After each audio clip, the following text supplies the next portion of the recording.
Hi friends, welcome back to my channel.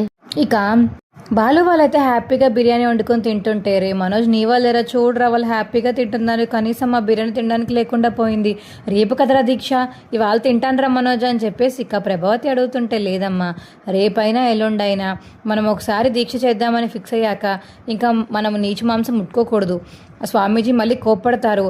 మళ్ళీ నీకు ఇప్పుడు ఇలాంటివన్నీ కావాలా, అవసరమా? ఇందాక ఫ్యాన్ పడిపోయింది, కరెంట్ షాక్ కొట్టబోయింది, ఇన్ని అనర్థాలు జరిగాయి, అయినా సరే బిర్యానీ కకృతి పడతావేంటమ్మా నువ్వు అని మనోజ్ అనేసరికి, చే అసలు దీక్ష చేయాల్సింది అన్నీ చేయాల్సింది నువ్వు, నీ భార్య అయితే నాకు వచ్చింది ఏంట్రా, నీ భార్య కూడా హ్యాపీగా తినేస్తుంది ఏంటో, సర్లే ఇంకేం చేస్తాం, పద ఇక్కడే ఉంటే తినాలనిపిస్తుంది, ఆ పక్కకి వెళ్ళి కూర్చుందామని ఇక ప్రభావతి చెప్పేసరికి సరే అని ఇక మనోజ్ మరియు ప్రభావతి అయితే పక్కకి వెళ్ళిపోతారు.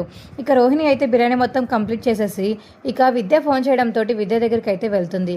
ఏంటి మాణిక్యాన్ని ఇక్కడ తీసుకొచ్చి ఇక్కడ కూర్చోబెట్టి మాట్లాడుతున్నావు, అసలు తిన అవసరం ఇప్పుడు ఏమొచ్చినా ఎందుకు రానిచ్చావు నువ్వు అని ఇక రోహిణి అంటుంటే, ఎవరు నన్ను రానివ్వాల్సిన అవసరం లేదండి, నేనే వచ్చాను, ఇవాళ మీ ఇంట్లో బిర్యానీ వండుకున్నారు కదా అని ఇక మాణిక్యం అంటుంటే, అవును నీకెలా తెలుసు?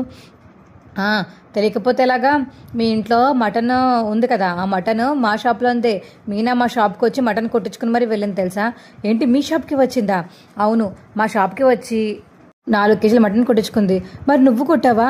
నేనే కొట్టాను. మరి నేను ఏమన్నా వేరే వాళ్ళ దగ్గర డబ్బున్నవాళ్ళు అనుకున్నారా? నాన్న మటన్ షాప్లో నేనే కొట్టుకుంటాను, తనకు కనపడకుండా నా ముఖానికి ముసుగు వేసుకుని ఎలాగోలా అయితేనే మటన్ కొట్టేసి ఇచ్చేసాను, తను నన్ను గుర్తుపట్టలేదు, ఇంకా వెళ్ళిపోయింది అని ఇక మాణిక్యం చెప్తుంటే, అమ్మయ్య గుర్తుపట్టలేదు కాబట్టి సరిపోయింది అని ఇక రోహిణి అంటుంటే, గుర్తుపట్టుంటే ఇంకేముంది, మీ ఇంట్లోనే మొత్తం పంచాయతీ అంతా జరిగేది, ఇప్పుడు నిజం చెప్పేసేవాడిని అని ఇక మటన్ కొట్టు మాణిక్యం అయితే రోహిణికి చెప్తాడు.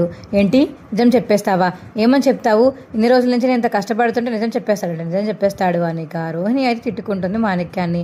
మా వీడియో మీకు ఎలా అనిపించిందో కింద కామెంట్ సెక్షన్లో తెలియచేయండి.